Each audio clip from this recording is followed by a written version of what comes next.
If there's one thing from Deltarune Chapter 5 that I was expecting to see that we didn't, it would be even just a tiny amount of characterization for the narrative-haunting December holiday. And I'm sure I'm not the only one who thinks this. The general consensus before Chapter 5 came out was that this would be when we'd finally learn at least something about her.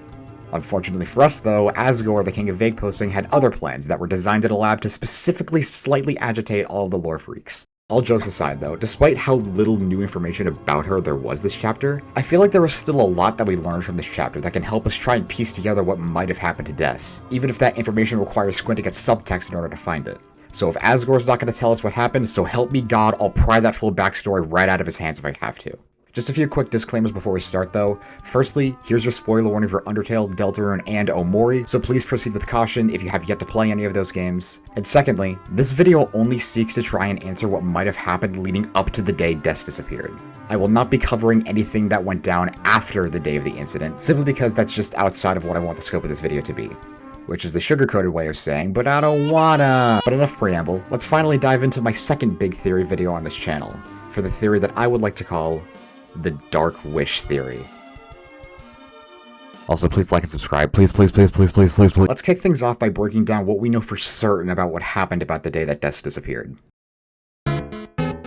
We know for a fact that the incident involved a dark fountain somehow, which, for the sake of this video, I'm going to assume is the fountain inside of the shelter. Asgore seems to have found a black shard at that fountain, which he matched with another shard he found at the library, implying that the knight was present at both of those fountains. Asgore blamed himself for the incident despite nobody ever trying to put fault on him, and being unable to live with his failure to protect Des, he dedicated his entire life to trying to prove his innocence. His obsession with trying to prove the existence of the Dark World eventually drove Toriel to divorcing him, as well as the rest of his life falling apart in the process. The most important thing to note, though, is that Asgore is an unreliable narrator, clearly does not have a full understanding of everything that's going on. Judging by one of his monologues, where he says that he wants to parade the dead body of the person who's been making dark fountains around hometown, which was genuinely insane by the way, he seems to believe that the knight is responsible for creating the shelter fountain and kidnapping Des. Which makes absolutely no sense, because all signs seem to be pointing to Des being the knight herself. I'm not hearing anyone else out on this. If you disagree, that's totally fine, but Des is without a shadow of a doubt the roaring knight in my opinion, and I will encourage you with the utmost respect possible to go have an argument with the wall. Sorry about that. I thought I heard someone in the comments about to go argue for Kris on that again, and my primal instincts kind of kicked in there. Whoops. Back to what I was saying, Des is probably the knight, which means that the knight could not have made the shelter fountain. While Asgore's documents seem to imply otherwise, let me remind you that Asgore does not have all of the information. He thinks that the knight kidnapped Des, when in reality, the knight is Des. You know, this monologue is actually really funny in hindsight, because he basically might as well be threatening to murder Des in broad daylight and then go home and show all of his family and friends her bloody corpse, because God forbid something good happened to Noelle. And then it gets even more messed up in retrospect when you realize that Asgore is only assuming that the knight made the Flower King Dark World.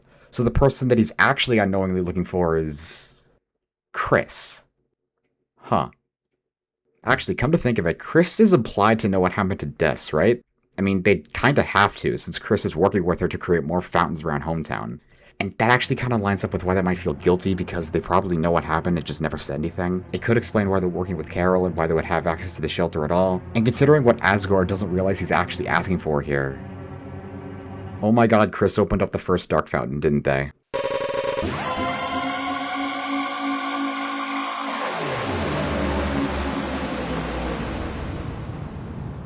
This raises a lot of questions, though. Why would they create that fountain to begin with? How did Kris know how to make fountains back then? Actually, now that I think about it, how the hell did Kris learn to make fountains at all? And how did Des even become the knight in the first place? Okay, let's take a step back and answer one question at a time. Firstly, how would Kris have learned to create dark fountains? I'm honestly kind of surprised I haven't seen more people question this, and I imagine it's probably mostly because there isn't a whole lot that we can really use right now to really speculate on a possible answer for that. However, I think that there's a surprisingly simple possible explanation that I'm kind of shocked I haven't seen more people suggest yet.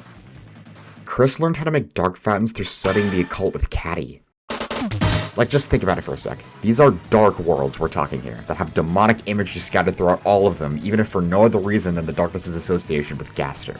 The number 666 is everywhere in this game, which is relevant mostly because the Mark of the Beast is apparently Gaster's favorite number, although I doubt I need to explain that since he's already very famous for that. So the Dark Worlds are already associated with a lot of references to Satan, hell, things that would generally fit the vibe of what you might find when studying occult magic. I don't think that it's a far reach to say that the creation of dark fountains would probably classify as occult magic in the world of Deltarune. And I think it's probably also worth bringing up other satanic imagery that Kris themselves is associated with beyond just the occult. For example, they have a lot of imagery connecting them back to apples, which is often what the forbidden fruit from the Bible is depicted as in the modern day. They also once had a headband with red horns on it, like how demons are often portrayed with. The Dreamer family is meant to parallel the Holiday family, who themselves have a lot of connections to the angel and ice, whereas the Dreamers are more associated with demons and fire. For what it's worth, Satan himself is frequently depicted as a goat-like creature. If there was anyone in this game who would be interested in occult magic, I don't actually have to speculate because Kris is known to have studied this stuff with Caddy in the past. So this explains how Kris could have learned to make dark fountains, but then why would they have made the shelter fountain to begin with? This, I actually don't think is difficult to answer either. The shelter fountain, in my opinion, was probably created in an attempt to summon a demon. There are several instances in Deltarune thus far where it's stated that there are rumors in Hometown that Kris and Caddy once attempted to summon a demon. Most blatantly in Chapter 4, where Susie could say this during the church sequence early on in the chapter.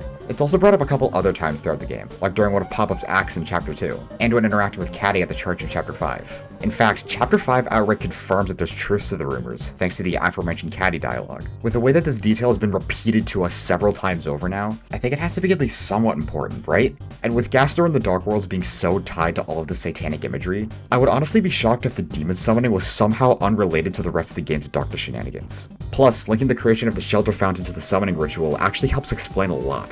It explains how Kris learned to make dark fountains in the first place, it explains why they might know what happened to Des, it explains part of Kris's self-loathing. Oh yeah, and it also might explain why there's an entire demon in the shelter with a pointed tail!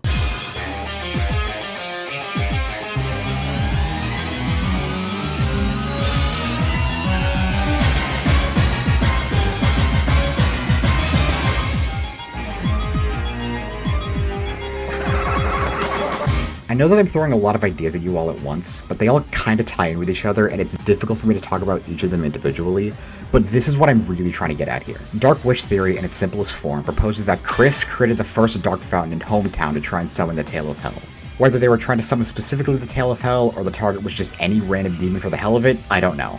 I don't think that ultimately matters much though. What matters to this theory is that Kris is the one who summoned the Tail of Hell. Before I go deeper into what happened that day though, I think it's important that I talk a bit about who I think the Tail of Hell actually is, for the sake of some arguments that I'll be making later in this video. For those who need a quick refresher, the Tail of Hell is an entity that we haven't actually met in-game yet, but is referenced a couple times throughout Chapter 4. It's hard to say for sure what it really is at this point, though there is this one infamous scrambled dialogue box in the doorway where you find Chapter 4's egg room that, when reorganized, reads, "Lost where the forest would grow, the children followed the pointed tail, the poor children." Everyone and their mother has taken this to mean that the Tail of Hell, who, for the record, does have a version of this tail sprite with a point on it hidden within Deltarune's game files, is the creature that caused Des's disappearance. And that is about all we know about it so far. We don't know what it looks like, what its motives are, absolutely nothing. Judging by the line "lost where the forest would grow," most people have assumed that this thing is inside of the shelter, and I'm going to assume the same for reasons that will make themselves apparent in a moment. Another thing that most people have taken as gospel about the Tail of Hell is that this is actually what Image Friend is. There's no saying 100% for sure at this point, but until now, the reason that most of the fanart you'll see of Image Friend has this tail made of circles with an added point on the end is because a majority of the fandom thinks it belongs to the mystery penumbra cat with pink and yellow eyes that everyone called a fraud for 2 weeks straight. Now, Chapter 5 did tell us that Image Friend is not actually just one cat, but is instead an entire species of them. Although this new information I think makes it less likely that one of the friendlings is the Tail of Hell, I still don't think it's impossible. An idea that I've seen floating around a little bit is that all of the cats are able to merge, or better yet, concatenate together to create the tail, kinda like how Zygarde works in Pokemon. All of the friendlings would effectively just be these little cellular entities that can fuse together to create the full creature. I don't deny that this is very possible, and for a while, Friend being the Tail of Hell seemed like a no-brainer. I don't think Friend is the Tail of Hell anymore. Yeah, I know, shocking, but hear me out.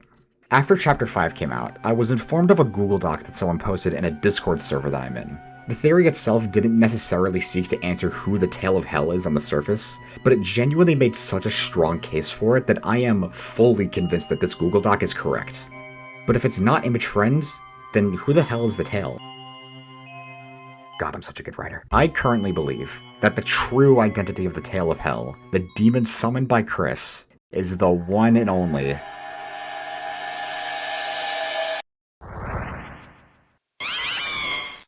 ERAM.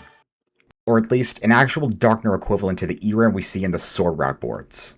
Now, this Google Doc that I was inspired by is 50 pages long, so I'm not going to go through the entire thing in this video because that would make this a 3-hour-long ERAM info dump that I've just plagiarized. Instead, I'm going to try to summarize every detail from this doc that I feel like is important to my theory, with some other details added in that are how I interpret all of the information. Some of these points that I'm about to go over are probably going to sound like stretches, but I promise you they will make significantly more sense if you read the actual document that I'm pulling from, since I'm leaving some stuff out so as to not blow up the entire video more than I think I really need to. I'll have a link to the full Google Doc in the description, and I am begging you, please read this if you're interested. It is incredibly well made. The main argument that this Google Doc makes is that ERAM is actually a dragon. Deltarune has had quite a few references to dragons throughout the game thus far. However, one of the more notable ones was the in-universe video game series Dragon Blazers. The implication made by the game is that Mantle, the actual name of the game played during the sword route boards, is meant to be Dragon Blazers. Or Cat Petters the RPG, one of the two, doesn't matter that much. Not only does Kris don the titles of Blazer and Ice Blazer after completing the first 2 sword route boards respectively, but there are also several allusions to Dragon Blazers throughout the Spectre sweepstakes that we see play out in the Mantle game, like the Ice Palace maze for example. Another key detail about Dragon Blazers that we learn when visiting Noelle and Rudy in the hospital is that dragons are specifically meant to be the main antagonists of the game, with Rudy straight up name dropping one, called the Silver Drake. So if dragons are the main enemy that we fight in Dragon Blazers, it would follow that ERAM, the final boss of Mantle, is probably a dragon. What's more is that these draconic connections to ERAM seem to extend to the Shadow Mantle as well. King's Cape being called a mantle by Toby himself during the Undertale 6th anniversary livestream, on top of the currently unused dialogue from Noelle if you try to equip the Shadow Mantle onto her, implies that the Shadow Mantle is huge, and would fit much better on a larger character, like the giant dragon boss ERAM. Or better yet, Susie. Susie is not only compared to the dragon from Lord of the Hammer by Gerson, not only has a running gag about whether she actually has a tail or not, but she also foreshadows the entire purpose of the sword rout's existence if you try to reach the Ice Palace during the second regular board, where she says that she wishes we could go a little past what we could see. Oh, wait a minute, my bad. She actually says what would we could see, my apologies. One more connection that I want to bring up here that I just find really cool is that Susie is actually the most optimal character to run the Shadow Mantle on during the fight against the Roaring Knight. She has the highest damage output of the whole team thanks to Rude Buster, making it extra important that she stays alive, which could imply that she's the intended user of the mantle. But I think I've more than got the point across by now that both of these two characters are dragons. So now let's ask another question. How does the Shadow Mantle tie into all of this since it keeps coming up? Well, let's see what happens to King's Mantle after we defeat him. It flies off on its own. You know, like a pair of wings. The Shadow Mantle is ERAM's dragon wings. Hell, you could even say that the Shadow Mantle could function as Susie's wings too, since that's the one part of her design that she's missing that dragons tend to have. But wait a minute, if we have ERAM's wings, wouldn't that mean that the actual ERAM doesn't have its wings either? To that I say, yes, exactly. ERAM is a dragon without its wings. And what do you have left when you take away a dragon's wings, assuming that it's not being depicted with feet as well? A snake. The Tail of Hell is a snake. This connection makes way more sense if you look at where the Tail of Hell's prophecy panel is in Chapter 4. During the climbing challenge you have to do in order to reach this panel, there's a very specific spot you can fall down where this one organic is, standing next to Jockington's prophecy panel, where they say some cryptic nonsense about how the shadow will grow serpentine. These two rooms being directly connected to each other is not a coincidence. It is a subtle hint that the Tail of Hell is a snake. It is actually insane that Jockington is being used as foreshadowing like this. More importantly than just that though, is that the Tail of Hell being a snake can also function as its own biblical reference, since Satan is also very famously frequently depicted as a snake. All of these satanic connections are also why I think the Tail of Hell is the demon that Kris summoned at all, because I think it's the only thing that we really know of that already has all of this demonic symbolism tied to it, all of which also connects right back to ERAM. ERAM has every reason under the sun to be the Tail of Hell. But then, even though this next point doesn't really have much to do with the theory, I'm sure a lot of you are probably wondering, where does that leave the Friendlings in all of this? They're clearly related to ERAM, as seen in ERAM's Mantle boss fight where it can summon several of them. But what is their exact relationship if the Friendlings aren't the Tail? As easy as it would be to just say that ERAM is the person that Mimi mentions in Chapter 5 who owns the pack of cats, I'm honestly still hesitant to say that this is true. The first two Secret Boss related instances of someone being mentioned have direct callbacks to Gaster, most blatantly when Sham says that their worldview became darker yet darker after everything Jevil told them. And Mew Mew also makes a similar reference, describing the cat's bites as very, very hard. Everything so far, I think, points more towards Gaster being the strange someone and the owner of the cats. But then what the hell is Eram's deal, who we literally see summon several friendlings during their boss fight? I would actually like to propose that Eram is a part of the pack, but is closer to being the head of the pack that has this sort of weird symbiotic relationship with the friendlings. What would suggest this, you ask? I am not even kidding when I say that I have two pieces of evidence for this, and the stronger of the two is Caddy and Jockington's relationship. I hate the man that I am becoming. The Google Doc points out that Caddy and Jockington are probably both meant to be foreshadowing both the Friendlings and the Tail of Hell, respectively, who, at this point, I'm just gonna stick to calling Eram. Caddy and Jockington are a duo, who are said to have a close friendship with each other. A cat and a snake, who are close friends. This surely means nothing. What is most important, though, is one singular line that Jockington throws out, where he mentions that he and Caddy, quote, do what the other can't. I think that this is possibly foreshadowing what Eram's relationship is with the Friendlings. I don't know what the exact mechanics of their relationship would be, but I wouldn't doubt it if they help each other survive in some way, and that Eram functions like a commander of sorts for the Friendlings. I know that might sound confusing, but I personally like to think of it like having a pride of lions. I know that this is a weird analogy, but just hear me out. Even though every lion is a part of the pack, there's still one at the top that's the most dominant, who would still answer to the person who actually owns the entire pride, who in this case is Gaster. This would explain how Gaster could be the cat owner despite Eram being able to summon them. Eram literally just answers to Gaster in the same way that the cats do. Before I finally move on from this point though, I would like to share with you one more piece of evidence toward this relationship that I was able to find. An old tweet from Temmie Chang, dating all the way back to April 5th, 2018, that reads, quote, "A cat's tail is just a snake in disguise. Do with that information what you will." Okay, so we've now established that Eram is most likely the Tail of Hell, and that Kris is the one who opened the shelter fountain in order to summon Eram. But how does any of this explain Kris's guilt, and how the hell does Des tie into all of this? The answer is that it explains literally everything, that's what.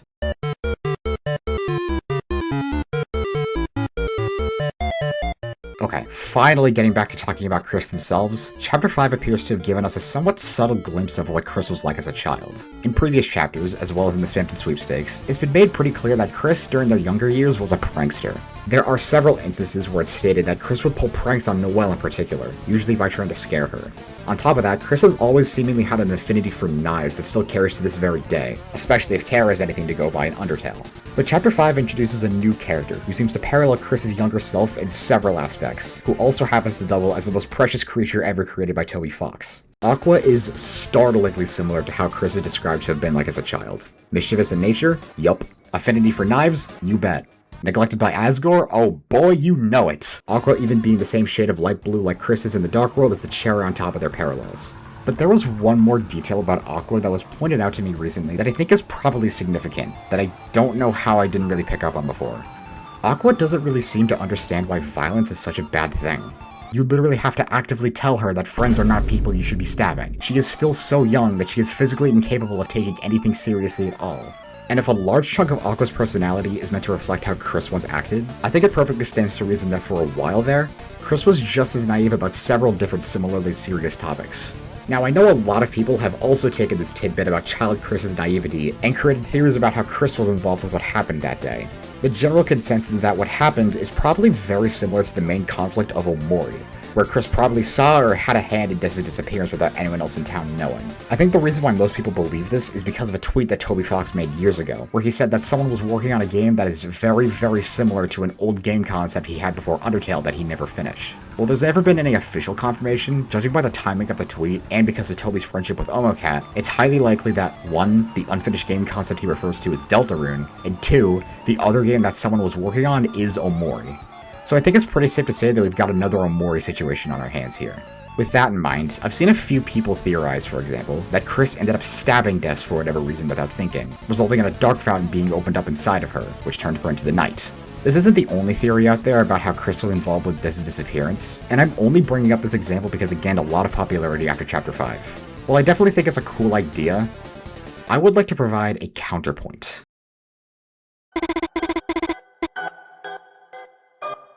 Des left hometown, according to Noelle.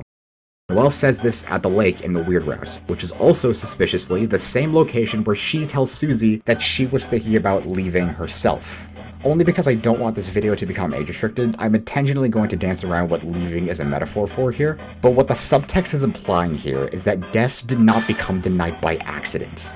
This was a conscious choice that she made, probably just because she didn't want to be Des anymore. The things that we put Noelle through in the weird route, pushing her to freeze every Darkner in the city, using Snowgrave to freeze Birdly, letting her become stronger all so that she can stop being Noelle, is likely a parallel, if not a very close retelling of exactly what happened to Des. I mean, I think it makes a lot of sense when you really think about it. Des probably had a lot of pressure put on her by her mom to live life a certain way, especially judging by how Noelle describes her own life. Because of how tough Des's home life was, she probably didn't have too many safe people to go to other than Azriel, Rudy, and Gerson. Speaking of which, judging by the form Gerson takes as a Darkner in a fountain made by Des, it's probably very likely that Des was super close with him. And I actually wonder now if Gerson's death was what finally broke Des, and in her inability to move on from her loss, she started living life on autopilot like with Noelle, until at some point someone or something granted her the chance to stop being Des. I'm sure there are more details to add to this that I'm just blanking on at the moment, but even if all of this still sounds like a stretch to you, I would like to remind you that this sound effect plays multiple times during Asgore's monologue at the end of Chapter 5.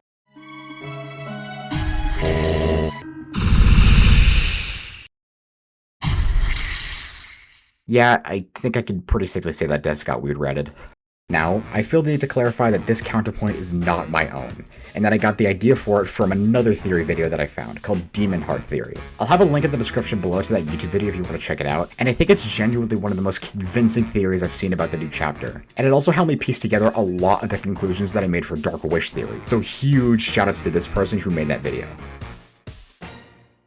So the likelihood is very high in my opinion that Kris did not accidentally harm Des directly. It's technically possible that Des could have asked them to create a dark fountain inside of her, but I doubt that would have been the case unless Des somehow learned about dark fountains prior. I also doubt that Kris would have had enough knowledge or capability to manipulate Des the same way we manipulate Noelle on the weird route. That just doesn't feel like something Kris could have reasonably pulled off at that age, especially when they're several years younger than Des. I'll get back to what I think Kris's motivation was in a moment, because I think it's probably important to answer who or what could have possibly taught Des how to stop being Des. I'll give you a hint. I spent 3 entire pages just talking about them. ERAM made Des stronger. The demon that Kris summoned played into Des's emotional vulnerability and gave her the power to become the Roaring Knight. This is this video's actual major claim.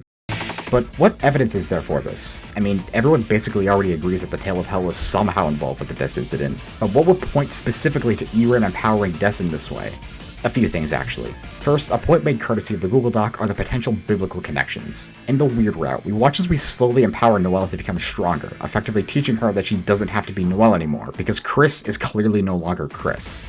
Now, if we swap Noelle out for Des and the player for the big-ass demonic dragon in the shelter, it bears a resemblance to how Eve bit the forbidden fruit in the Bible, no? Like, she was tempted to do so by Satan himself, who even took on the appearance of a snake in order to grant her forbidden knowledge. Where have I heard that one before? Speaking of dragons, the second thing that points to ERAM empowering Des, which is also a point brought up by the Google Doc, is the poorly made sketch of a dragon that Des just so happened to have in her bedroom, presumably created using the How to Draw Dragons book that is currently under the ownership of Azriel. I don't necessarily know if this is supposed to be a drawing of ERAM that Des made following the first time that they met, or if it's just some random dragon, but I do believe that this is probably foreshadowing Des's fascination with the dragon that made her stronger somehow. I don't know why else this drawing would be here given everything else that we know about dragons in Deltarune. And it also dawned on me while writing this section of the video that this is probably also why the dragon on the cover of the book is so, let's say alluring. Sure, that works. The dragon on the book cover is described in such a way because the actual plot central dragon from the end of the game enticed Des with the power to become stronger. That's why this dragon we see is apparently so attractive. Oh my god, wait a minute, hang on. Noelle having a massive crush on Susie is foreshadowing for this too, isn't it? Okay, you know what? We have more to get to, so we're just gonna move on from this. The last thing that I was able to find that points to ERAM being our culprit here is yet another point made by Demon Heart Theory. And this right here is somehow possibly the smoking gun to this entire section of the video, which is not something that I thought I would ever be saying until now. And I'm a little disappointed to say that I finally stooped this low, but the lyrics to Raise Up Your Bat. I did not know what the hell to make of this song's lyrics for a long time, and because of that, I was not a fan of literally every theory that brought them up because it just felt like we were grasping at straws. But even out of every possible option as to what this song could be about, I didn't expect the song to have been telling us literally exactly what happened to Des.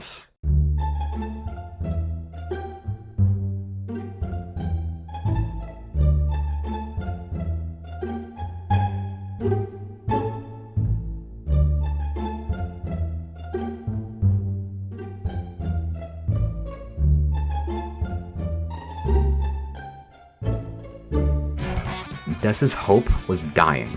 She didn't think that she had a happy future awaiting her, hence why she wanted to stop being Des, by raising up her bat to become something stronger. Which makes the line, "let's knock him dead into the night," really concerning when you consider what getting stronger usually means in Undertale and Deltarune, but that's neither here nor there right now. Though only because I just don't know how to incorporate that into this video without the theory devolving into Kris and Des are evil and want to kill everyone. There is for sure something there, I'm not trying to ignore it, I just don't know what it means yet. Tangent aside, if you still aren't convinced after that first verse that Raise Up Your Bat is about what happened to Des,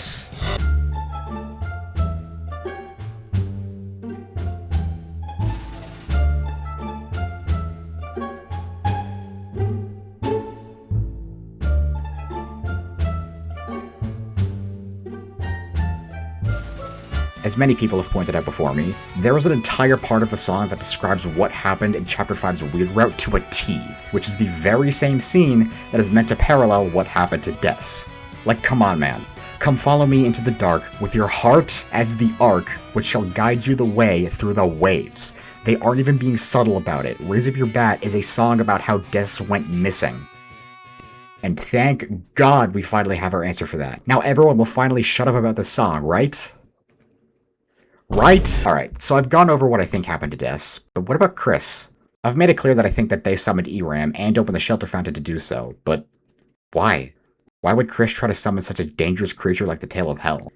Well, let's think back to our good friend Aqua from earlier. She, like young Kris, is very mischievous and naive, and is unaware of the potential consequences that, say, playing with knives might result in. So, what does this mean for Kris? My guess is that Kris summoned Eram based on the following logic. It'd be mad funny, bro. I think it would be super in character for a young Kris to learn they could summon a big scary monster to scare their friends with as a prank, only for it to backfire immensely when it eventually resulted in Des becoming the Roaring Knight. This is where I think a majority of Kris's feelings of guilt come from. The regret from knowing that they caused Des to disappear after a prank gone wrong, and not having told a single soul what really happened that day. I think that this is a very simple explanation that checks a lot of the boxes. It explains how Kris learned to make dark fountains and why they would have been interested in the subject at all. It explains how Deltarune's main conflict is similar to Omori, and it can even explain this one line from Asgore, where he knows how his arm hair is a different color, which people have taken to believe is actually about how the Shelter Dark World is not the same color as the other Dark Worlds we've seen. That would be a very strong counterpoint against Kris making the Shelter Fountain if it weren't for the fact that this problem is easily solved by Kris's will being different. They had a very different motivation for creating that first fountain than they do the fountains we get to see them make in-game. Kris and the Knight are making fountains for the same reason as each other. What that reason is, I truthfully don't know for sure, but they have the same intentional goal, the same will, which is why their fountains are the same color as each other's. This motivation is not the same one that Kris had for that first fountain, that being for just a silly little prank, hence why I think that fountain would most likely look different. And even then, I don't really know how else you explain how every other piece of this puzzle ties together other than the explanation that I came up with. Did Des enter the shelter and Kris slam the door behind her as a prank, leaving her alone with Eram inside? Probably not, because the implication that Des left on her own accord. Was Kris manipulated into creating the fountain by Caddy? Maybe, but really all that does is just make Caddy a less likable character in my opinion. And that doesn't even feel like something that she would do, especially since she chickened out partway through the ritual. Could Des have made that first fountain to become the Roaring Knight? Perhaps, but then that also comes with a number of logistical issues, not the least of which is that it would completely disregard the entire Lost for the Forest would grow teaser. Unless someone in the comments can come up with a better explanation than I have that addresses all of these problems clearly, I honestly believe that this theory is probably the best explanation we have for what happened that day.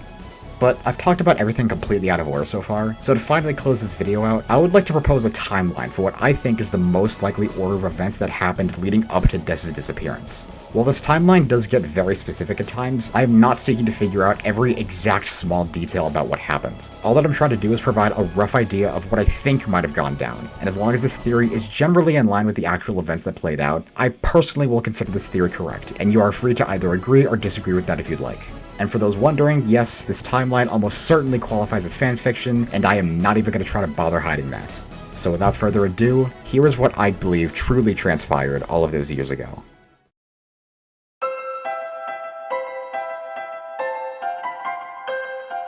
Years prior to the events of Deltarune, the Dreamer family and the Holiday family are both neighbors living in Hometown, and are all very close with each other. Each family has 2 kids, Asriel and Kris Dreamer, and December and Noelle Holiday. Kris and Asriel have a warm and loving family, where they are both cared for deeply by their parents Toriel and Asgore. While neither is a perfect parent, their children still love them and feel safe around them. December and Noelle, on the other hand, have a caring father in Rudy, but a mother with heavy expectations for both of her children, which will result in a chilling scolding if any of those expectations are not met. December, the older of the 2 Holiday sisters, is already having quite the rough go at life, mostly because of how she is emotionally abused by Carol.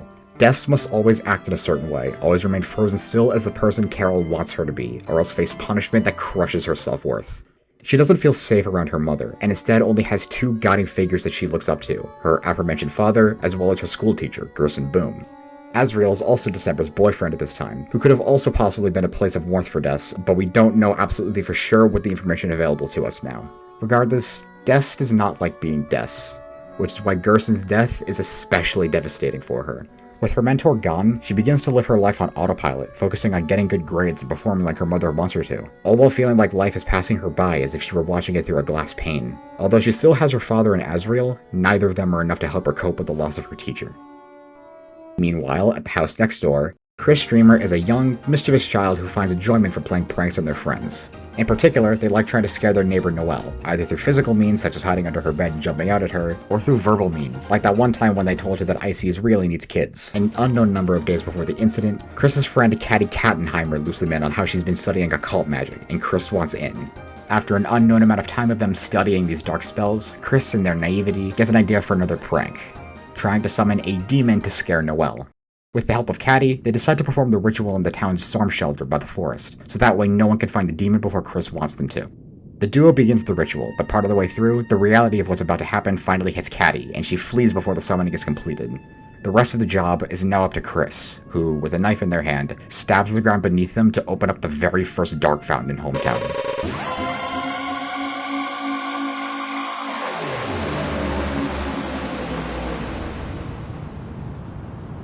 As Kris's eyes finally adjust to what they're looking at, they see before them the demon they summoned, a giant draconic creature that I will continue to call Eram for now, alongside its pack of black cats with pink and yellow eyes.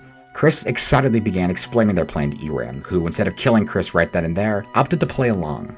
Kris was the one who summoned them into this world after all. They ought to provide at least a favor for them. Or so it looked like at first. Kris leaves the fountain for now, and sometime later, maybe about a day or so, Kris invites Noelle to go exploring out in the forest with them, with Des and possibly Asriel having to chaperone their younger siblings. While wandering around in the forest, the children end up finding a strange, pointed tail that Kris encourages them all to follow. The tail leads the poor children into the shelter, where Eram appears and scares the living crap out of Noelle, who immediately runs away crying. Des probably yells at Kris to get out because of how dangerous it is, forcing Kris to oblige as they leave the fountain. As Des is about to confront the danger head-on to protect Kris and Noelle, Eram chooses to talk to Des about something. They inform the emotionally vulnerable team of an immense amount of power that exists that could allow her to become something incredibly powerful, unbound by the shackles that her mother uses to keep her down. With this power, she would no longer have to keep living life stuck as a December that has to do December things. She would be something else entirely that would make her strong enough to finally break free from her set path. And all she'd have to do was say the word, and Des would finally be able to have all of this power to herself. At first, Des declines the offer from Eram out of skepticism, and she exits the fountain to go comfort her terrified sister. After this incident, Noelle blocks the dragon out of her memory, as she seems prone to doing with other traumatic experiences such as this one. But while Noelle might have forgotten, Des sure as hell didn't. Eram's words stuck in her mind for days, as she slowly started taking the offer far more seriously. It started affecting her behavior, perhaps even causing her to say some things that might have sounded concerning to some of the people around her. Kris is probably among those, if not the only one, who notices this shift in Des, realizing that something felt wrong about her ever since that day in the shelter. It's at this point, also partially due to Des's urgency catching Kris off guard when she demanded them to exit the shelter, that Kris started getting scared. Not much longer afterward, Kris tries to sneak down to the shelter to ask the demon to turn Des back to normal. Only, in their absolute horror, to see Des already running back down to the shelter herself. Panicked and unsure of what's going to happen next, Kris sprints back to their home to tell their dad that they think Des is in trouble at the shelter. As the police chief, Asgore hurries over as fast as he can, finds the dark fountain in the shelter, and jumps in with little hesitation to try and find Des. But by then, it's too late. Des isn't down here. At least, not anymore. All that Asgore sees in front of him is a creature that looks like it shouldn't even exist, its body almost melting at the seams as it hovers in place, while it holds a dark, shimmering blade in its hand. The Roaring Knight has been born.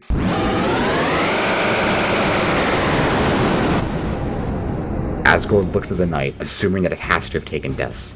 Asgore shouts at the knight, demanding that they tell him where Des is. The knight doesn't respond. It just floats there, staring down Asgore, and laughs at him. The knight is about to chase Asgore down before he runs away out of fear for his life, exits the shelter, and slams the metal door shut, never to let anyone else unauthorized down there ever again, with the only proof of what happened being a black shard he picked up down there as evidence. Asgore returns to the rest of town to deliver the tragic news. Des didn't make it.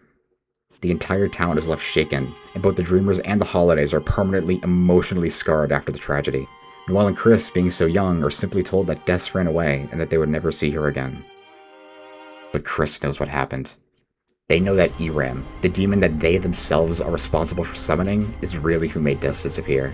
And since that day, Kris has only blamed themselves for her disappearance, for the way their family fell apart, for the way that their family's friendship with the Holidays fell apart, for the way that they could have given everyone closure yet never did out of shame, and for the way that their whole worlds collapsed in the span of just one single day. That is what I believe is the full tragedy of December Holiday. Thank you for watching.